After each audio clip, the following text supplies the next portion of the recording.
이민수의 주식 라이브 쇼 오늘은 환율 관련된 이야기 하고 있는데요. 이진우 소장님과 이번에 이제 주식시장에 관한 얘기를 좀 정리를 하도록 하겠습니다. 잭슨홀 미팅에서 파월이 아주 작심 발언을 8분 동안 저는 이제 맘먹고 했다고 봐요. 근데 그러고 나서 우리 시장은 꽤 그래도 반등하는데 미국 시장이 심리가 너무 안 좋은데요? 근데 이번 잭슨홀 연설은 조금 우리가 좀 복기를 하고 계속해서 염두에 두실 필요가 있는데 예 박사님도 느끼셨지만 작심 발언이거든요. 그러니까요. 네. 저는 아예 막 칼 물고 연단에 쓴 것 같은데요. 예.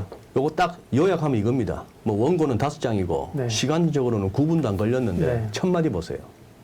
땡큐 뭐 이렇게 인사하고 나서 오늘 내 연설은 평소 대비 짧을 것이고 나의 포커스 주제는 굉장히 좁을 것이며 나의 메시지는 more direct, 좀 더 직접적일 거고 직설적일 것이다 이 얘기입니다. 이렇게 겁을 빡 주는 거예요. 이 양반 왜 이래 싶을 정도로. 그러게 우리가 알고 있던 파월이 맞나? 네, 그래서 뭐 중립금리 2.5% 왔다는 7월달 FOMC 때 그런 거 얘기 이자뿌라 그거 아니다. 그리고 물가 안정 중요하다. 이거 못 잡으면 큰일 난다. 인플레이션 기대치는 잡아야 된다. 별의별 소리 다 했는데 그다음 마지막 연설문의 마지막 패러그래프입니다. 네. 이걸 잡아낸 저는 글로벌 모니터링 안건모 대표가 참 대단한데요. 잘 보세요. 네. 결론은 이건데 결론은 마지막에 파란색인데 We are taking force plan rapid step입니다. 우리는 강력하고도 신속한 조치를 취하고 있는 중이에요. 뭐 하기 위해서? To moderate demand입니다. 수요를 갖다가 완화시키고. 왜냐? 이 친구들이 저가 금리 올린다고 공급망 교란 안 풀리고 세계의 공급 부족을 갖다가 어떻게 해결 못하는 거예요. 수요를 누르는 거죠. 수요를 누를 수밖에 없는 거예요. 수요를 누를 수밖에 없기 때문에 그렇게 해서 이 better alignment with supply 공급과 이 alignment를 잘 맞추기 위해서 그리고 inflation expectation 기대 인플레이션을 갖다가 고정시키려고 여기서 더 안 높아지게 그런데 여기서도 we must keep at it. 우리 끝까지 해내야 된다. 견뎌내야 된다. The job is done 할 때까지. 지금 이 인플레이션을 잡겠다는 이 과업이 완성될 때까지. 그리고 we will keep at it until we are confident that. 우리 확신을 가질 때까지 keep at it 이 두 번이나 이 말을 썼는 거를 저는 개인적으로 글로벌 모니터 안건모 대표를 갖다 국내 최대의 패드 워처로 인정하는데요. 이걸 잡아내더라고요. 볼커의 자서전 제목이 Keeping at It입니다. 볼커의 얼굴이 그림자가 어르는거리는 거군요, 그 단어에. 네. 우리. 자, 그리고 여기까지 오기까지 혼선을 한번 보시죠. 7월 달에 말이에요. 7월 달에 두 번에 걸친 두 번째 자이언트 스텝을 밟았는데도 그때도 이렇게 시장이 막 갔던 거는 요 말에 환호했어요. 현재 연방기금금리 목표는 중립금리 범위. 아까 앞서 살펴보셨던 점도표상이 2.5%. 7월달에 2.5% 도달했잖아요.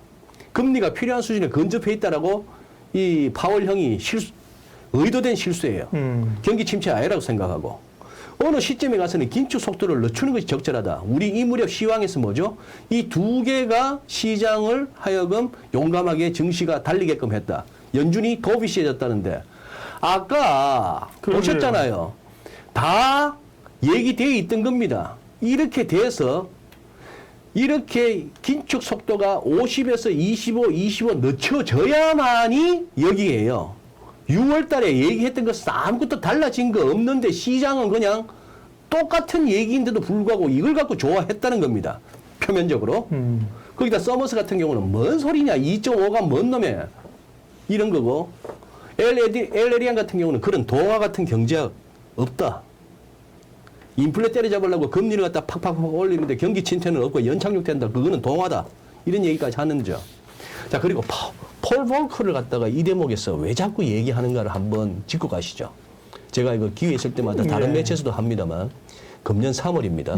3월 겨울에 금년 3월에 의회에 보면 1년에 2번 나가서 증언하잖아요. 그렇죠. 하원 먼저 갔다가 그 다음날 상원 갔는데 질문자는 현재 미국의 야당이라 할 공화당의 리처드 셸비 의원이 40년 전 폴 볼커 시대 그 석유 파동도 있었고 엄청난 인플레이션이 왔던 그때 볼커가 한동안 욕을 먹었지만 나중에 칭찬했습니다.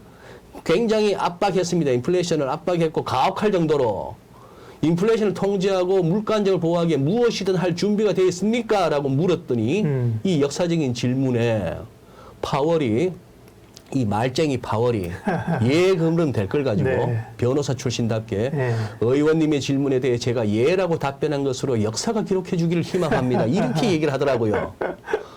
역사 운운하면서 파월도 역사적인 답변을 남겼어요. 네. 그래서 한 번 더 물어요. 진짜 무엇이나 할 준비되어 있습니까? 했더니 예스 하면 더 하니까 그럼 지금껏 해온 것 갖고는 달라지겠군요.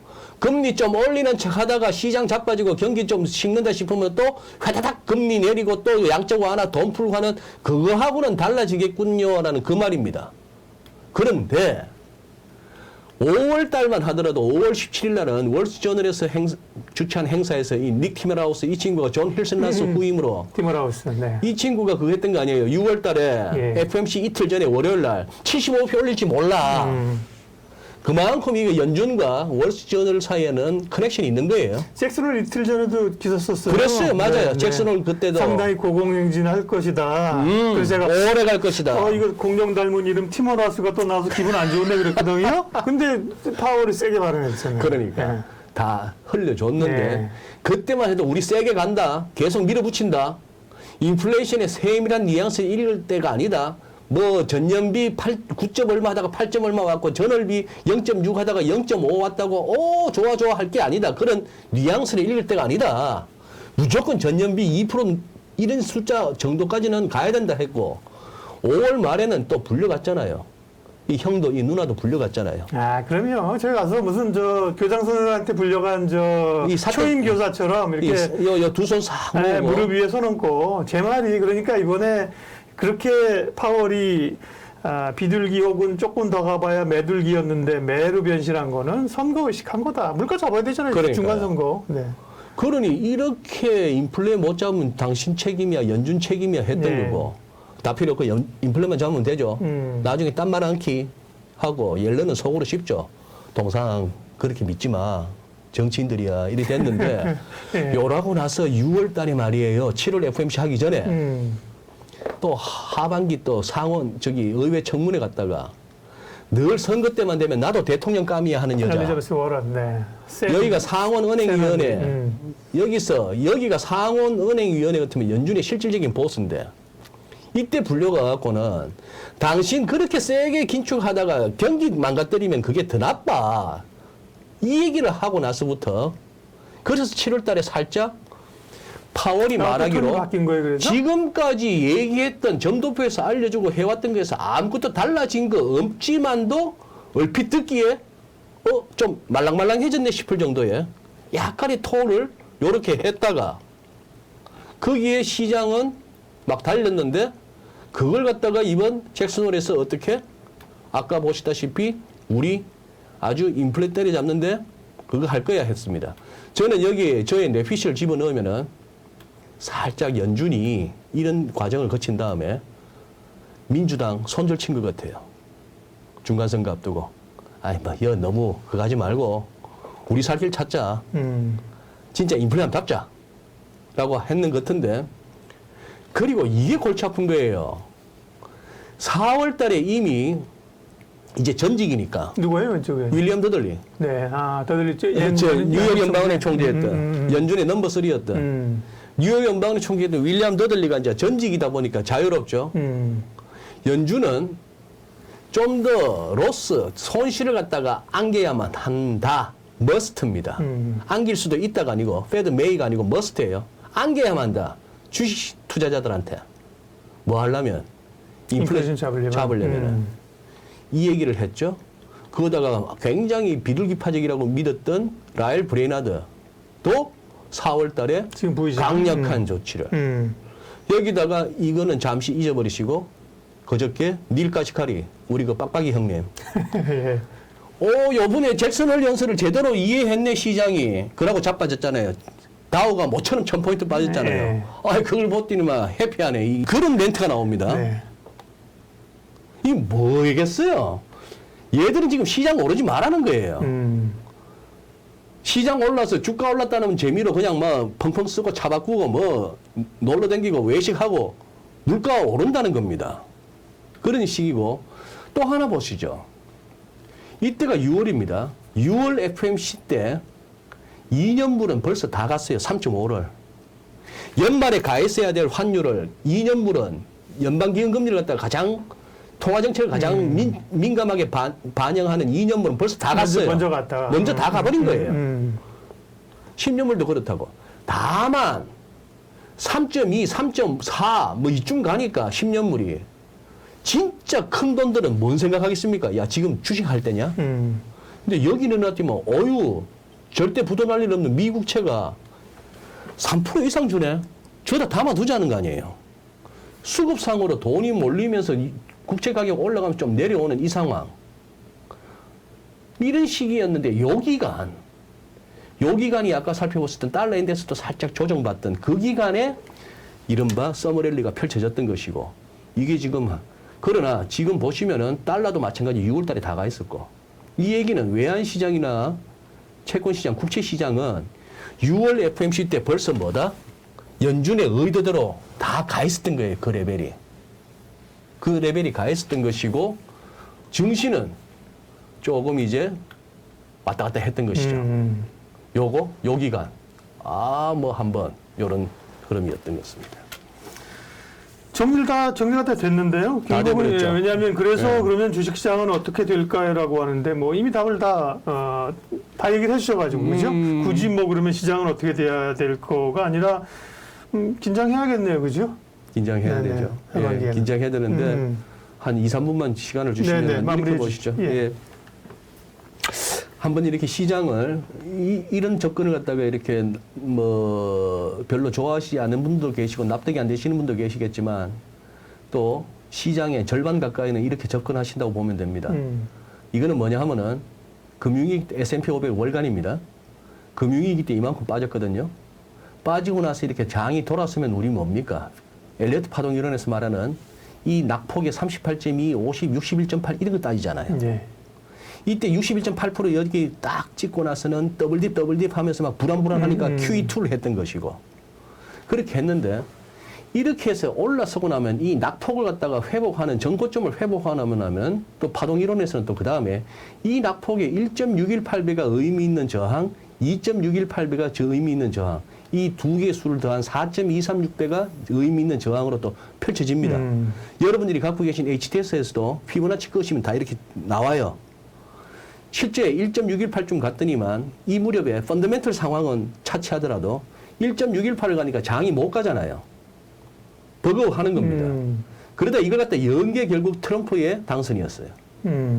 그렇게 했고 이분도 열었다가 코로나 두드려 맞고 여기 왔는데 제 얘기는 4,470, 80 이 무렵 즉 4,500 근처에 왔을 때는 S&P 기준 S&P 500 기준으로 4,500좀 왔을 때는 이 장을 누렸더라면은 감사합니다 하고 나왔어야 되는 거예요. 설령 여기서 더 올라가는 거는 까치밥이라고 생각하셔야 되는 겁니다. 까치밥이라고 생각하고 이거는 까치가 물고 가는 감까지 뺏겠다고 나무에서 훌쩍 뛰었다가 지금 추락한 모습이잖아요. 그런데 이번엔 또 이렇게 보시는 거죠. 지금 현재는 그냥 이 선만 보시면 이거 깨지니까 여기까지, 이거 깨지니까 여기까지. S&P 주간. S&P 500 주간. 그러면 이번 9월 중에는 CPI가 됐건 뭐가 됐건 FOMC가 됐건 이 선 지켜지면은 여기서 노는 거고, 이 선이 지켜지면은 여기서 노는 거고, 이러다가 결국 언제가 될지 몰라도 이 선 깨지면은 10월, 11월, 12월은 여기서 노는 거고, 아주 껄쩍지근한 상황이 된다면은 이 구간으로도 들어갈 수가 있겠으나 지금 가장 현재 리즈너블한 생각은 3,800 됩니까? 그 라인이 여기서 네. 깨진다 하더라도 여기서 이중바닥 만들어주면 고맙겠다. 아니면은 조금 더 밀릴 수도 있다. 조금 더 밀릴 수도 있어서 이 정도 온다. 이 선 정도에 걸린다. 그 대신 그때쯤 가면은 MACD나 RSI의 저점은 낮아지겠지만 이때보다는 살짝 높거나 비슷한 수준일 거야. 그러면은 기술적으로 접근하는 사람들은 편안하게 매수 들어갈 수 있어. 그런데 지금 단기적으로는 여기서 우리가 지금 개인들이 막 1조 이상 하루에 살 그 시점은 아니라 보는 겁니다. 예, 오늘 GFM 투자연구소 이진우 소장님과 함께했습니다. 환율 얘기를 했고 달러 얘기를 했고 결국은 시장 얘기를 했는데요. 다 엮여 있는 거죠, 뭐. 엮여 있죠. 네. 네. 금리하고 다 엮여 있는 거, 패권도 엮여 있는 거고 다 엮여 있는 건데 오랜만에 저도 이진우 소장님 만나서 그냥 뭐 정신 바짝 나네요. 항상 그래도 다이렉트하게 때로는 뭐 나무래시는 것처럼 그랬다가 또 뭐 촌철살인의 얘기들 그죠? 그래서 미국 상원으로 갔어야 되는데 보통 이럴 때는 국회로 보내야 된다. 한국 국회가 가셔야 없고 미국 상원으로 가셔야 되는데 국적이 한국 국적이셔서 오늘 예민수의 주식 라이브 쇼 개편하고 첫 순서였는데요. GFM 투자연구소 이진우 소장님과 함께했습니다. 고맙습니다. 감사합니다.